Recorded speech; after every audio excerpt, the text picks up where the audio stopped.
paralizohet në fytyrë shëntana. Nga videot virale me malësorin që na bënin të qeshni me lot, sot ai po jeton mokthën e vërtet. Të gjithë mbajnë mend, apo jo? Ai është fenomeni që thënë të çdo rekord në TikTok. Por sot drama e tij nuk është për klikime. Është luftë reale për shëndetin dhe një denoncim shokues ndaj mjekëve. Gjithçka nisi në një mëngjes të zakonshëm. Teksa ishte parapasqyrës duke larë dhëmbët, ai vuri re se nuk i komandonte dot muskujt për të pështyrë. Duke pasur këtë eksperiencë të hidhur edhe në vitin 2015, ai e kuptoi menjëherë që i ishte rikthyer paraliza faciale.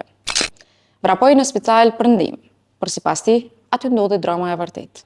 Shëntana akuzon mjekun kujdestar për neglizhencë totale.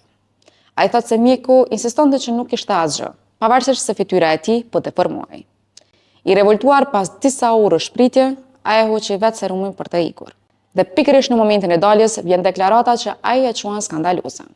Shëntana thotë se mjeku ju drejtua asistentit me fjalët. "Le të shkoj. Nëse është për të vdekur, le të vdes tani." Kjo ngjarje rikthen vëmendjen te një personazh që dikur ishte sondues absolut i TikTokut në Kosovë. Kujtojmë se gjatë kohës së famshme me malësorën, nuk ishte telefon shqiptare që nuk ndiqte dramat e tij live, duke thyer çdo rekord audiencë. Për kohët e fundit, fama e tij kishte rënë ndjeshëm dhe publiku pothuajse e kishte harruar.